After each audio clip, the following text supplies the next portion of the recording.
À l'ouest de l'Atlantique, les côtes de l'Amérique avaient été connues des Vikings bien avant Christophe Colomb. Invariablement, nous avons tout juste assez d'informations pour suggérer que nous sommes sur la bonne piste. Il avait compris les secrets complexes des grandes pyramides, de Stonehenge, des Mayas, des Péruviens. La réponse la plus prudente est « Nous ne savons pas ». Point d'exclamation. En 1936, un homme se présente dans un musée à Toronto. Sous le bras, emballé dans un papier ciré, il tient un paquet qui va changer l'histoire. En 1975, à l'université Laval, un archéologue reçoit une lettre d'un collègue de Harvard. Cette note remet en question la découverte du Canada. En 1912, un maçon de Lettonie achète un terrain marécageux dans les Everglades. Il veut y construire un château grâce à un savoir oublié. Quand l'histoire se trompe, à dossier mystère.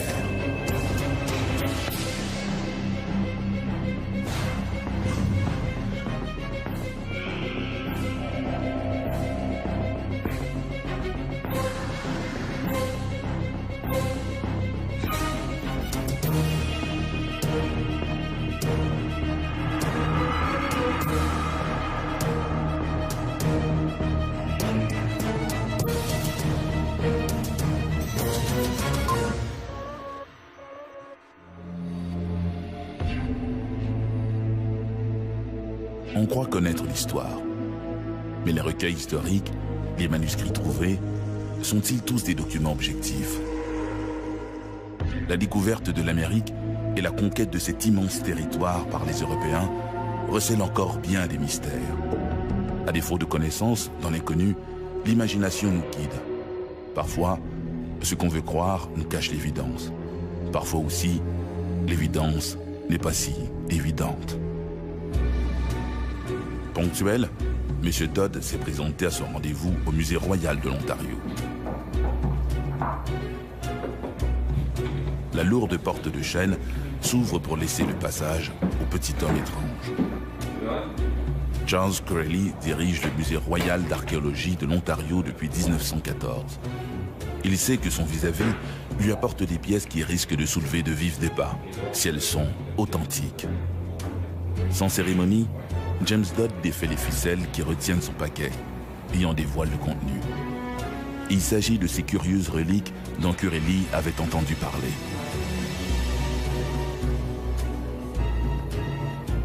Pendant de longues secondes, Charles Corelli reste là, à contempler les objets. Il est perplexe. Charles Corelli l'ignore, mais ces reliques sont encore plus dangereuses qu'un fauve prêt à bondir sur lui. Ce sont les arcanes d'une énigme qui pourrait bien détruire sa crédibilité et celle du Musée royal de l'Ontario.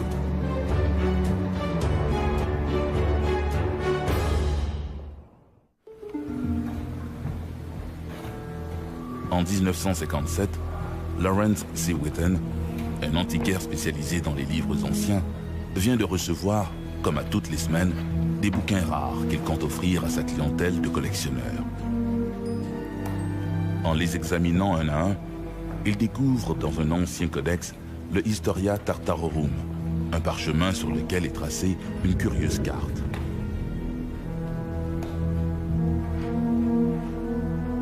En la regardant de plus près, il acquiert la certitude que ce document est très ancien, qu'il s'agit d'une pièce unique. Lawrence C. Whitten réalise que cette carte a une extraordinaire valeur historique et espère-t-il fera sa fortune, à condition que le document soit authentique. Pendant 8 ans, le document va circuler en catimini parmi les experts qui en étudient la calligraphie, l'encre et le papier. Et pourquoi tout ce secret? Parce que la carte en question montre une anomalie qu'on ne devrait pas retrouver sur un document réalisé dans la première moitié du XVe siècle. L'Amérique du Nord. La carte, que l'on croit avoir été tracée par des communautés nordiques, probablement vikings, montre le monde connu de l'époque. Mais ce qui retient l'attention, c'est la portion Atlantique Nord. On y voit l'Islande, le Groenland et une terre inconnue, Vinland, la terre des vignes. La carte de Vinland, c'est une carte qui a été produite à l'époque des premières explorations des Vikings dans l'Atlantique Nord. C'est-à-dire que les Vikings, soit d'Europe ou de Groenland, ont cartographié grossièrement l'Atlantique Nord pour indiquer finalement qu'il y avait une région de l'Atlantique, à l'ouest de l'Atlantique, les côtes de l'Amérique qui avaient été connues des Vikings bien avant Christophe Colomb. Mais comment est-ce possible? Après tout, les auteurs de la carte de Vinland, comme elle est connue depuis, vivaient longtemps avant que Christophe Colomb n'entreprenne son voyage. Les Vikings connaissaient-ils déjà l'existence de l'Amérique à cette époque? À moins que la carte ne soit après tout qu'une habile supercherie. À l'été de 1930, un prospecteur amateur, James Edward Dodd, explore les bois qui longent la rive du lac Nipigon en Ontario. Des petites quantités d'or y ont récemment été découvertes et Dodd espère y trouver un bon filon. Près de Beardmore, il tombe sur un gros rocher traversé par une veine de quartz. Cette dernière s'enfonce dans le sol. Dodd y voit là des signes encourageants. Le hic, c'est que la veine paraît se prolonger sous les racines d'une grosse souche. Sans hésiter, le prospecteur y place un bâton de dynamite et court se mettre à l'abri.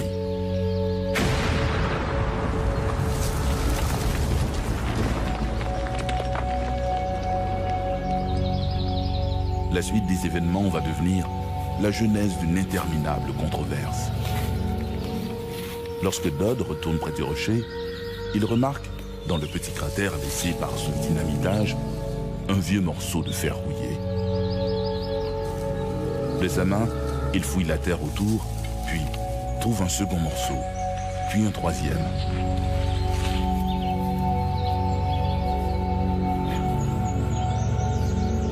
Et un quatrième. Après une trentaine de minutes, Dodd peut reconstituer le puzzle de ces débris. En fait, il y avait 3 reliques. Un bout d'épée, sous forme d'une pièce de métal, une tête de hache,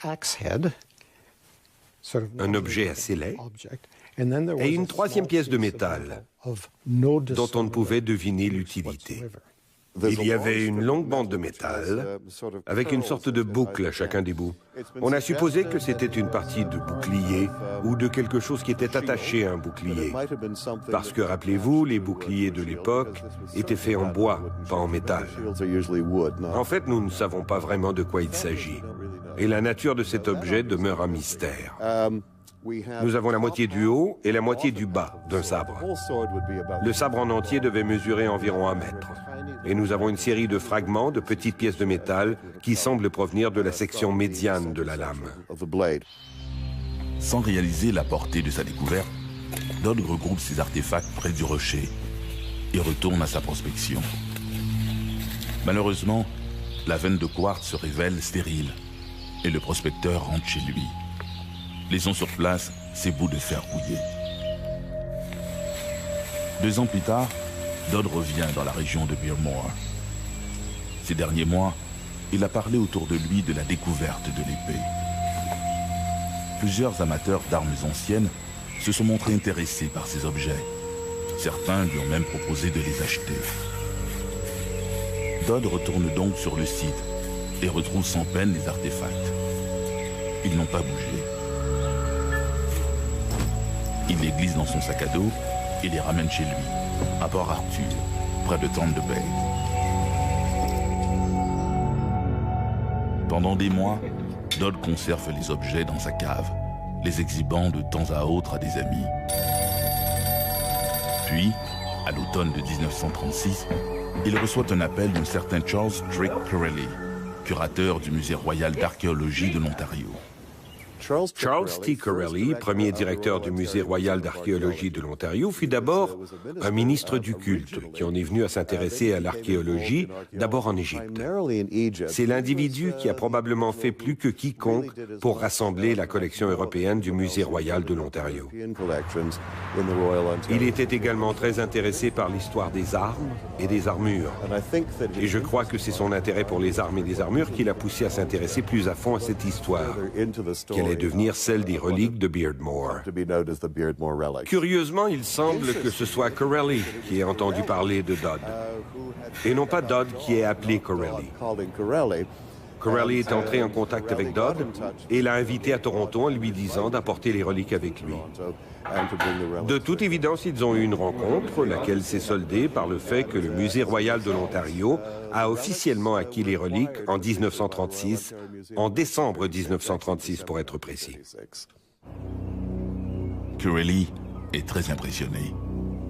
Pour lui, il ne fait aucun doute que ces objets datent des alentours de l'an 1000 et qu'ils sont d'origine scandinave, probablement viking. Mais Corelli est bien conscient de la controverse qui lui pend au bout du nez.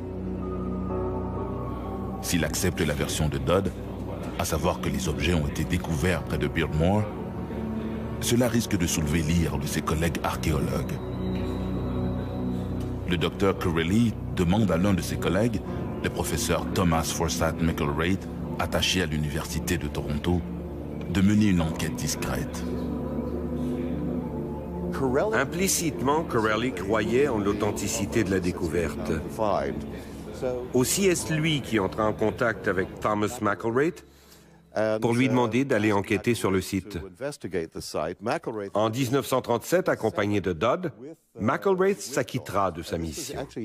C'était donc une année après que le Musée royal de l'Ontario eut acquis les reliques. Le musée avait versé la somme de 500 $, ce qui paraît peu de nos jours, mais rappelons-nous, nous sommes en 1936 au lendemain de la Grande Dépression et vous devez multiplier au moins par 30 ou 40 pour avoir une idée de la somme actuelle. McElwraith avait cru l'histoire de Dodd. Si bien que dans les faits, McElwraith apportera un appui complémentaire à ce que Corelli avait appris de la bouche même de Dodd à propos de la découverte des pièces. Cette découverte archéologique, imaginez des artefacts nordiques découverts dans le nord de l'Ontario, apportait la preuve que les Vikings étaient venus ici 900 ans plus tôt, que l'Ontario était le lieu et la scène de la Wineland ou Vinland des contes épiques nordiques. C'était là une information absolument fascinante. Mais était-ce un canular ou était-ce de l'histoire? L'apparition des reliques de Beardmore sont-elles dues à une arnaque ou à une véritable découverte? C'est la question que se pose Charles T. Corelli après avoir rencontré James Dodd. Malgré quelques incohérences, le curateur croit les reliques authentiques et décide de les exposer dans le musée. Si les visiteurs sont ravis de voir ces anomalies historiques, des reliques vikings découvertes aux abords des grands lacs du Canada, les historiens, eux, se montrent hostiles à cette présentation publique. Ce cas devient encore plus complexe quand entre en scène un homme nommé Eli Rakoth.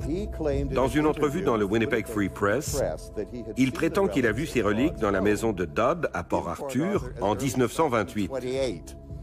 Alors vous voyez ce qui se passe. Plus tard, il se rétractera et dira avoir aperçu les reliques en 1929 ou en 1930. Vous pouvez mesurer à quel point tout ceci devient confus. Ensuite, un homme du nom de J.M. Hansen de Port-Arthur prétendra avoir acheté des reliques vikings à un certain Jens Bloch. Jens Bloch est un personnage intéressant. Il fera partie de cette histoire parce qu'il est le fils d'Andreas Bloch, lequel est un peintre historique norvégien. Intéressant parce qu'Andreas Bloch, à titre de peintre historique, aurait travaillé sur des sujets tels les légendes des Vikings, l'histoire norvégienne, les légendes nordiques et ainsi de suite. Et Hansen prétendra avoir été en possession des objets lesquels auraient disparu de sa maison, une maison qu'il possédait, alors que Dodd, et c'est reconnu, était son locataire. Mais la chose devient encore plus compliquée lorsque les deux, Ragoth et Hansen, vont plus tard se rétracter et nier leurs affirmations. Longtemps, on a cru que ces objets avaient appartenu à un gentleman originaire de Norvège, lequel s'était installé à Port Arthur, et que Dodd les lui aurait achetés. Ensuite, il aurait prétendu les avoir déterrés et aurait raconté à Corelli qu'ils avaient été trouvés in situ, c'est-à-dire dans le lieu actuel, dans le sol. Andreas Bloch aurait fait don de quelques reliques à son fils, reliques que ce dernier aurait cédées à Hansen pour s'acquitter de sa dette. Ce dernier, ne sachant trop quoi faire avec ces vieux bouts de métal, les aurait simplement déposés dans la cave de sa maison de Marcher Street où, 2 ans plus tard, le nouveau locataire, James Edward Dodd, les aurait découverts. C'est à son insu, soutient Hansen, que Dodd a récupéré les 10 artefacts pour les vendre au Musée royal d'archéologie de l'Ontario. Quant à l'histoire de leur découverte près de Beardmore, Hansen se montre on ne peut plus clair. Tout cela n'est qu'une fable inventée par Dodd. L'affaire des reliques de Beardmore devient scabreuse. En 1957, le Musée royal de l'Ontario demande à un journaliste du Globe and Mail, Robert Gow, de reprendre l'enquête à zéro. La plupart des principaux témoins, dont James Dodd, sont décédés et ceux qui restent n'ont rien de plus à ajouter à leur déclaration d'antan. Sauf un, Walter Dodd, le fils adoptif de James Dodd. Voilà qui est intéressant. En 1956 et 57, nous avons une nouvelle enquête, ouverte par le Musée royal de l'Ontario.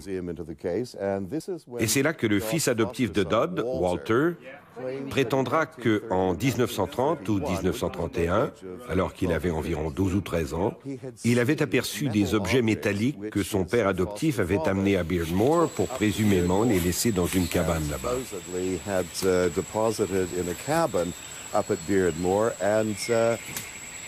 Le garçon aurait vu, et c'est là une citation du témoignage de Walter Dodd, qu'il aurait vu Dodd partir pour la cabane de Beardmore et revenir les mains vides. C'est plus tard qu'il aurait récupéré les objets.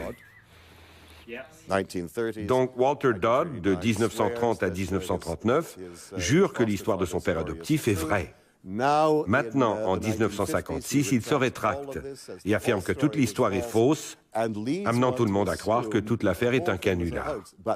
Mais c'est ici que cela devient encore plus complexe, parce que la veuve de Dodd affirmera que le garçon en voulait à son père adoptif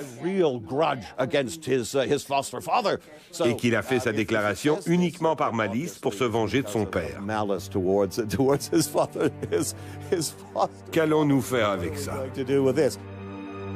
Dans la controverse, le Musée royal de l'Ontario retire les reliques de ses présentoirs et les dépose dans une réserve. À cause de la controverse, les reliques furent retirées de la vue du public et mises dans la réserve. Elles y resteront jusque dans les années 1980.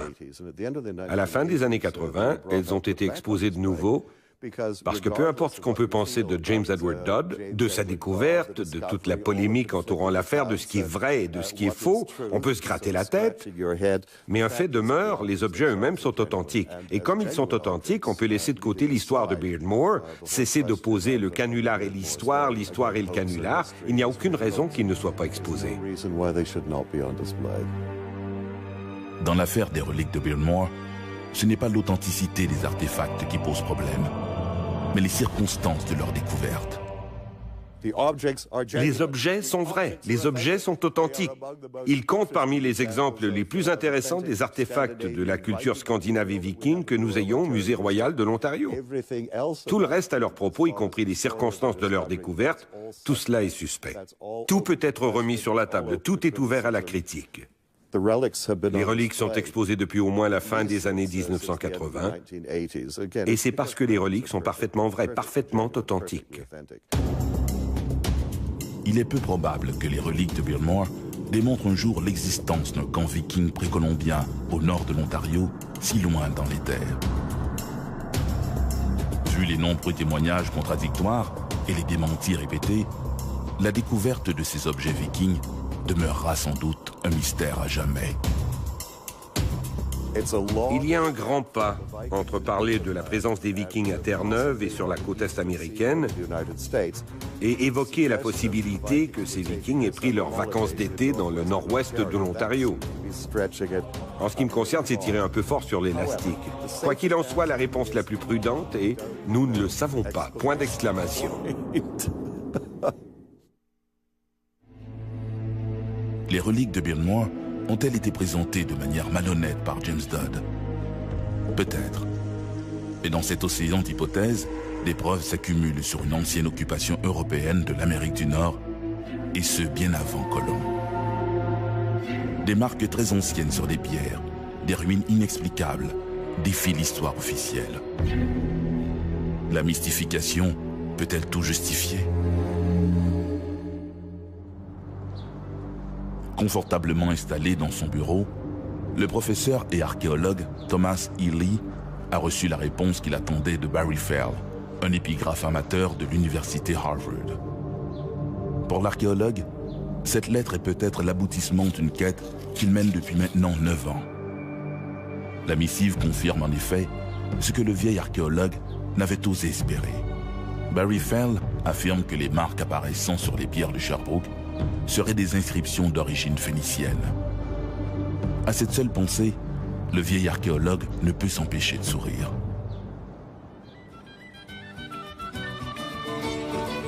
En 1904, lors des travaux d'aménagement de l'église de Bromptonville, au Québec, des terrassiers découvrent 2 pierres couvertes de marques étranges.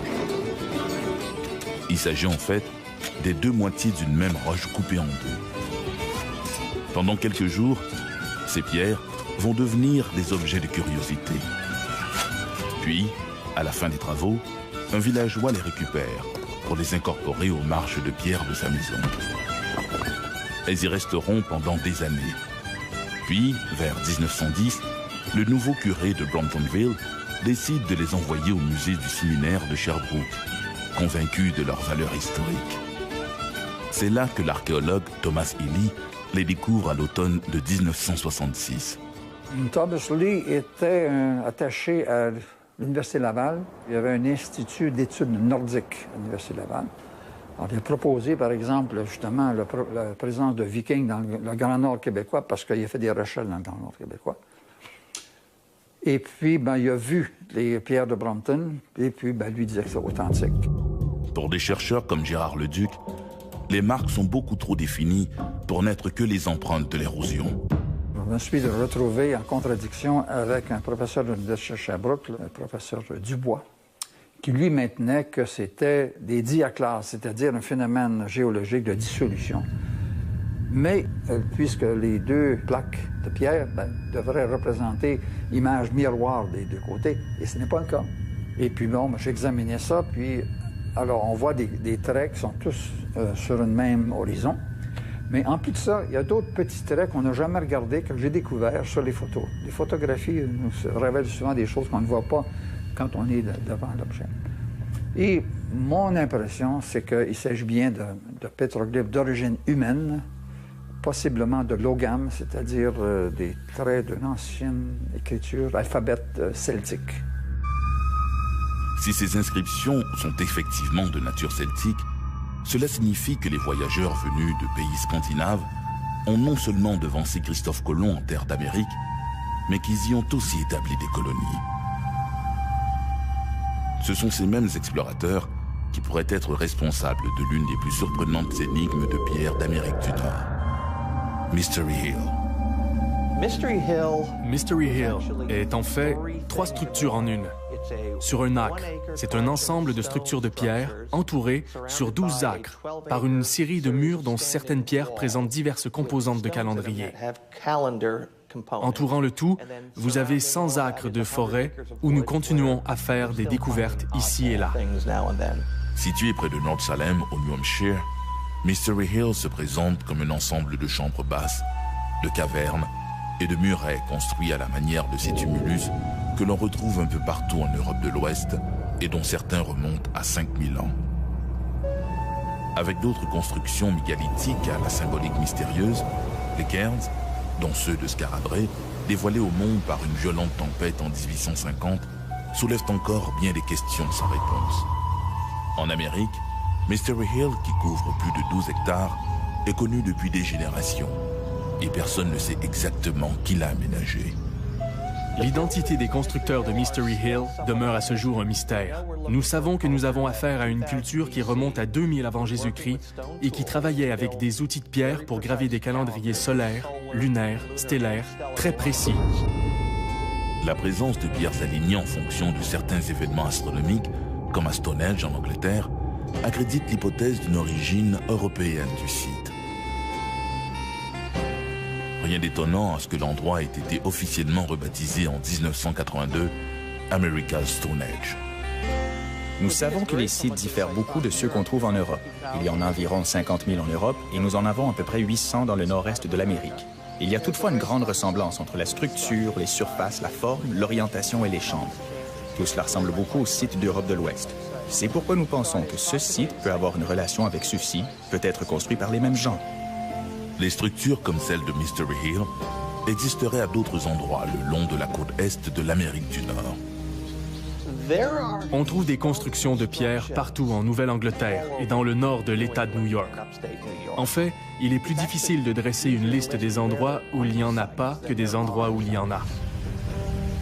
Les structures de Mystery Hill peuvent tout aussi bien avoir été aménagées il y a 1000 ans par des voyageurs venus d'Europe que par des pionniers irlandais venus s'installer dans la région il y a 250 ans. Il y a différentes théories sur l'identité des gens qui ont construit ces sites. Certains croient que c'est relativement récent, quelques centaines d'années. Nous savons que les Amérindiens vivaient ici, au New Hampshire, il y a 10 000 ans. Mais nous ne croyons pas qu'ils soient à l'origine de ces sites. Nous croyons que ce sont des gens de l'extérieur qui ont construit ça. Des gens du Vieux Monde, probablement d'Europe de l'Ouest, où il y a à peu près 50 000 sites semblables. Si beaucoup d'historiens et d'archéologues admettent qu'il est possible que des populations venues d'Europe du Nord aient débarqué en Amérique longtemps avant Christophe Colomb, ces mêmes scientifiques jugent insuffisantes les preuves présentées jusqu'à maintenant pour soutenir cette hypothèse. Invariablement, nous avons tout juste assez d'informations pour suggérer que nous sommes sur la bonne piste. Si vous croyez en une théorie spécifique, vous trouvez les indices pour croire que oui, vous êtes sur la bonne voie. Mais quand vous prenez du recul et que vous regardez l'ensemble des autres matériaux qui ne coïncident pas, vous réalisez qu'au bout du compte, ce n'est peut-être pas ça. C'est triste à dire, mais dans le domaine de l'archéologie historique, par exemple, c'est un peu comme une chasse gardée et ceux qui maintiennent une certaine philosophie, une certaine théorie, la défendent bec et ongle contre n'importe qui autre qui va proposer le contraire ou proposer des avenues différentes de ce qui est accepté aujourd'hui.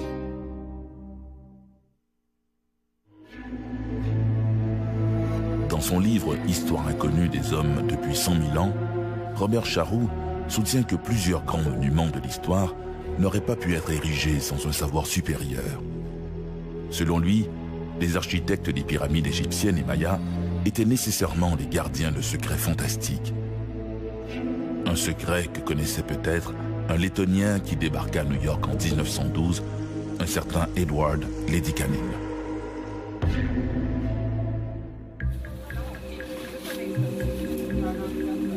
Armés de lampes de poche, les deux adolescents s'avancent en catimini dans la forêt. Se balader en pleine nuit dans ce secteur boisé des Everglades peut rapidement se changer en excursion périlleuse. À l'orée du bois, ils distinguent celui qu'ils sont venus épier. L'énigmatique Monsieur Ed, un immigrant qui interdit à quiconque de s'approcher de son mystérieux chantier. Il n'y travaille que la nuit, selon les rumeurs. Les adolescents évitent tout bruit. Ils ne veulent surtout pas être repérés par l'homme qui semble chercher quelque chose dans le chantier mal éclairé. L'homme regarde soudain leur direction. Les adolescents n'osent plus s'enfuir, même s'ils pensent apercevoir un immense rocher flotter dans les airs face à eux. Éberlués, les deux adolescents s'interrogent du regard. qui les croira? Depuis quelque temps, les habitants de Florida City s'interrogent sur l'homme à la bicyclette, qu'ils aperçoivent occasionnellement transportant de vieux objets rouillés et des câblages défaits. Personne ne sait exactement d'où vient ce jeune immigré, ni ce qu'il fait. Edward Leeds Kalnin était un homme simple, issu d'une famille tout aussi simple, qui vivait en banlieue de Riga, en Lettonie. Enfant, Ed était très malade. Ça, nous le savons. Il avait abandonné ses études en 4e année parce qu'il ne pouvait pas se rendre à l'école tous les jours. Il s'est alors mis à la lecture. Il a lu des livres sur l'Atlantide, sur le magnétisme, sur Stonehenge, sur les Mayas. Tout ce qu'il lisait était en rapport avec le magnétisme, l'époque de l'Atlantide et les temps anciens. À l'âge de 26 ans, il s'est fiancé à une jeune fille de 16 ans nommée Agnes Scoff. Mais la veille de la cérémonie du mariage, Agnès lui a dit « Non, je ne t'épouserai pas ». Et dès le lendemain, Ed, le cœur brisé, s'embarqua vers l'Amérique. En 1920, atteint d'une forme de tuberculose, Ed décide de s'établir plus au sud pour profiter du climat. Il est probable que Ed s'est fait conseiller par un médecin de déménager en Floride, parce qu'il n'y avait pas de traitement pour la tuberculose, sinon le soleil. Et c'est comme ça que Ed s'est retrouvé sur les routes de Floride dans les années 1921-22. En 1923, il acquiert un terrain à l'extérieur de Florida City, un secteur marécageux à la frontière des Everglades. Une fois guéri de la tuberculose, Ed décide de rester à Homestead, en Floride, où il achète 10 acres de terrain pour 10 $. Il se met à gratter la terre de surface et découvre un filon de calcaire, chaud, carbonate de calcium, que nous appelons corail. C'est alors qu'il se met à creuser et à sculpter un château. C'est là qu'il entreprend, dans le plus grand des secrets, la construction d'un château à la mémoire d'Agnès, sa Sweet 16, comme il la surnomme avec affection. Il a construit Coral Castle essentiellement pour que son amoureuse de 16 ans change d'idée. Elle avait décidé de ne pas l'épouser, ce qui l'avait humilié et poussé à quitter la Lettonie. En arrivant en Amérique, il s'est retrouvé à construire un château. Il n'avait pas d'argent, mais son père était un maçon et il savait travailler la pierre. C'est comme ça que tout a commencé, comme ça qu'il a exprimé ses émotions en les cristallisant en quelque sorte dans la pierre, avec l'espoir d'impressionner Agnès et lui faire changer d'idée. N'eût été d'une jeune fille de 16 ans qui avait refusé d'épouser Edward Leeds Kalnin, Coral Castle n'aurait jamais existé.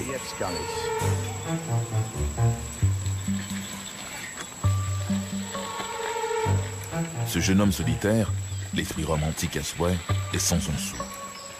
Tout ce qu'il semble posséder, c'est une vieille bicyclette. Son physique est frêle, mais de son regard émane une certaine vivacité d'esprit inutile, puisqu'il ne semble la partager avec personne. Ed est définitivement quelqu'un de très secret. C'était un type qui n'avait pas d'argent. C'était un homme de petite taille, mais qui avait l'intelligence de créer des outils simples pour servir de levier qui pouvaient déplacer des rochers énormes avec des moyens de fortune.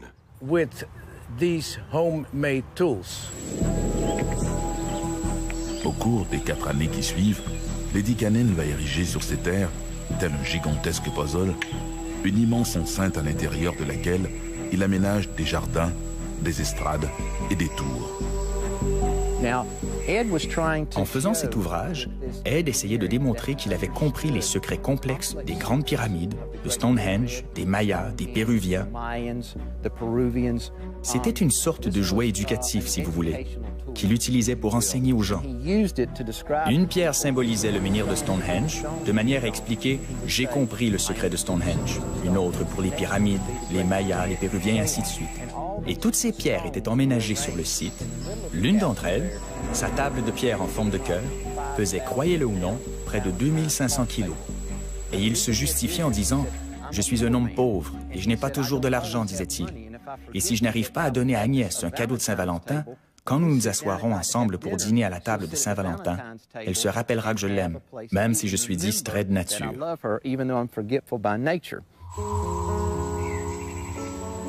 Tout est fait de corail. Des murs d'enceinte aux meubles, en passant par les portes et les fontaines. Cet hymne à la passion est entièrement fait de blocs de pierre sculptés à même les bancs coralliens, assemblés, semble-t-il, uniquement grâce à des outils rudimentaires faits de vieilles pièces de voiture et de ferrailles recyclées. Peu à peu, l'art secret de Lady Cannon alimente les plus folles rumeurs. Les jeunes affirment même l'avoir vu déplacer d'immenses blocs de pierre en les faisant flotter dans l'air. Et quand on demande au principal intéressé le secret de Coral Castle, celui-ci se contente de dire qu'il maîtrise l'art des constructeurs de pierre. Ed reste vague à souhait. Il parle d'énergie et de magnétisme. Un discours aussi nébuleux qu'hermétique.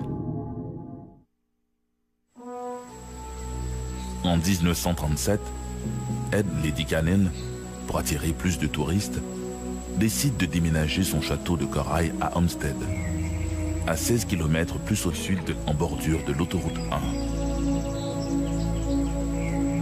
1. Un projet titanesque. Il avait commencé à construire Coral Castle à Florida City, mais nous croyons qu'il avait pu faire une sorte de repérage, car comme il achevait Coral Castle, ce qui représente 1100 tonnes, il change brusquement d'idée, arrive avec un camion et commence à déménager Coral Castle depuis Florida City jusqu'à Homestead, 16 km plus au sud, là où l'on se trouve aujourd'hui. Il s'était déjà tellement avancé à construire quelque chose au milieu de nulle part dans les Everglades, là où il n'y avait aucun accès, qu'il s'est dit « Après le plan A, c'est le plan B. Déménageons tout ça sur un meilleur site. » Et je pense qu'à la fin, ce n'était plus son amour de jeunesse qui le motivait, mais bien davantage l'admiration du public. L'annonce de cette relocalisation amène son lot de bénévoles. Mais Ed n'a nul besoin de cette aide. Ed préférait être seul. C'est dangereux de travailler avec ces grosses pierres. Le moindre faux mouvement peut provoquer une blessure grave. Alors naturellement, lorsqu'il y avait des visiteurs, il cessait toujours de travailler. Certains disent que c'est parce qu'il ne voulait pas qu'on l'observe, mais je crois que la principale raison était qu'il n'est pas sécuritaire de continuer à travailler quand on a des visiteurs. C'est seul qu'il a construit son château et c'est seul qu'il compte le déplacer. Ou presque. Pour mener à bien son projet, Ed n'a recours qu'à une plateforme, construite par lui-même et à la machinerie agricole d'un voisin. Un homme s'est présenté. Ils ont déjeuné ensemble et l'homme, un conducteur de camion, lui a demandé « Qu'est-ce que vous aimeriez que je fasse ?» Et Ed lui a répondu « Reculez votre véhicule et je vais charger cette pierre de 30 tonnes sur votre camion. Ensuite, nous allons l'amener par l'autoroute de Key West jusqu'à Homestead pour la décharger sur mon nouveau site. » À Homestead, les gens ont aperçu ce gros camion avec des pneus comme des ballons, déménager des éléments du château jusqu'au milieu du village. Mais personne n'a jamais vu Ed charger le camion. Quand il a engagé Moser, c'était simplement pour conduire le camion. Un beau jour, le chauffeur de camion décida de surprendre Ed.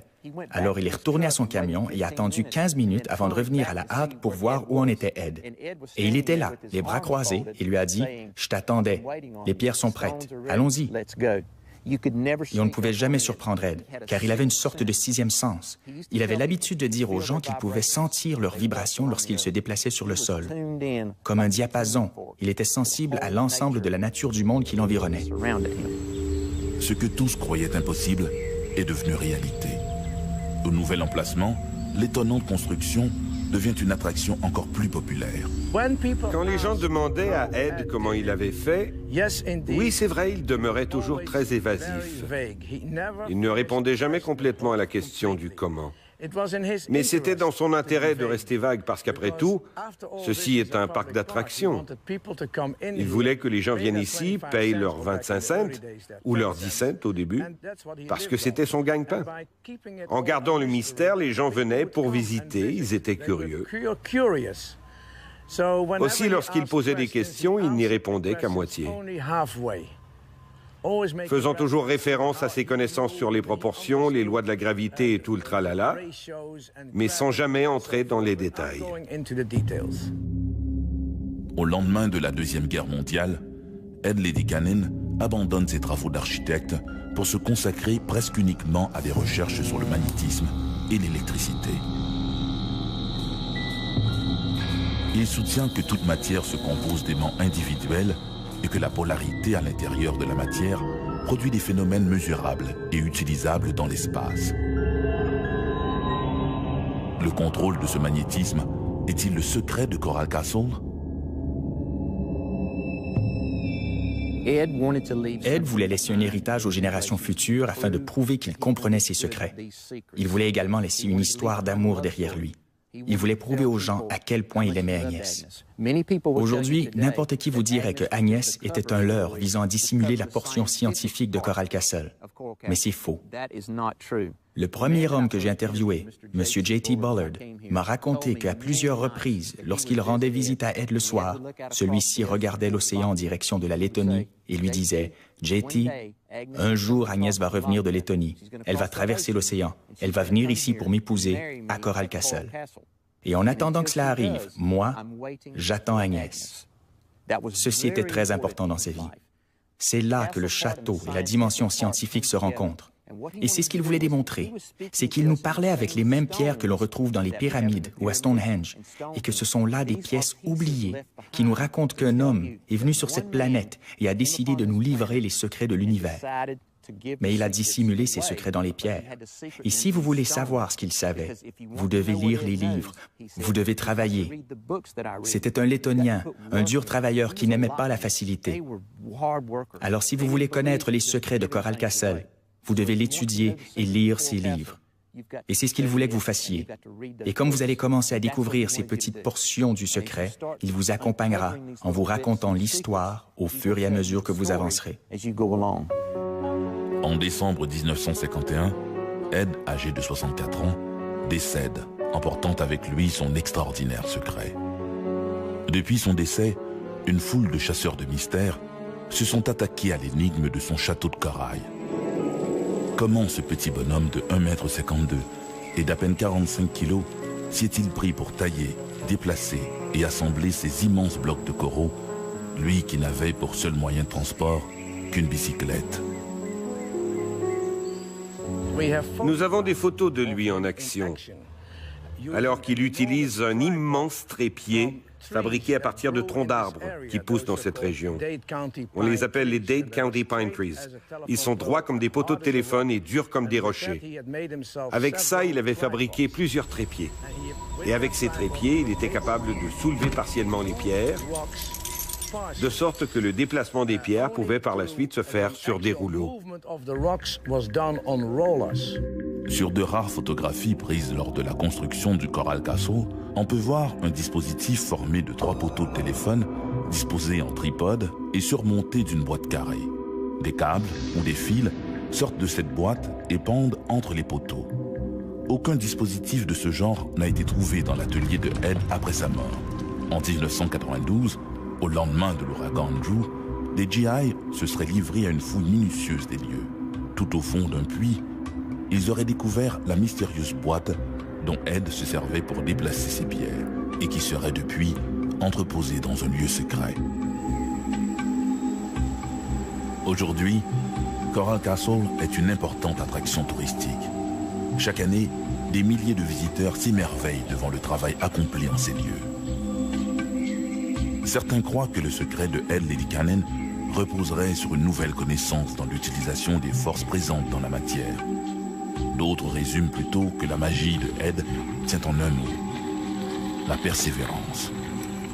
Nous avons vu ce que nous avons vu. Nous avons des affidavits, nous avons des photos, nous avons des marques sur les pierres qui montrent la façon dont il les a déplacées. Encore une fois, sans entrer dans les détails, Ed a utilisé des outils simples qu'il a trouvés dans un cimetière de taux voisin et qu'il a su adapter pour déplacer ses pierres, toujours petit à petit. Ed ne possédait qu'une seule richesse en grande quantité, et c'était le temps. Du passé, on connaît de brefs moments, entrecoupés de vastes périodes ouvertes aux spéculations. Bon an, mal an, les archéologues nous surprennent avec de nouvelles découvertes qui parfois contredisent ce que nous pensions savoir. Les grands musées du monde, eux, possèdent de nombreuses pièces qui sont conservées à l'abri du regard des visiteurs. S'ils étaient mis en vitrine, ces objets apporteraient plus de questions que de réponses. Napoléon disait que l'histoire est une série de mensonges sur lesquels on est tous d'accord. Preuve que l'histoire peut se tromper ou nous tromper.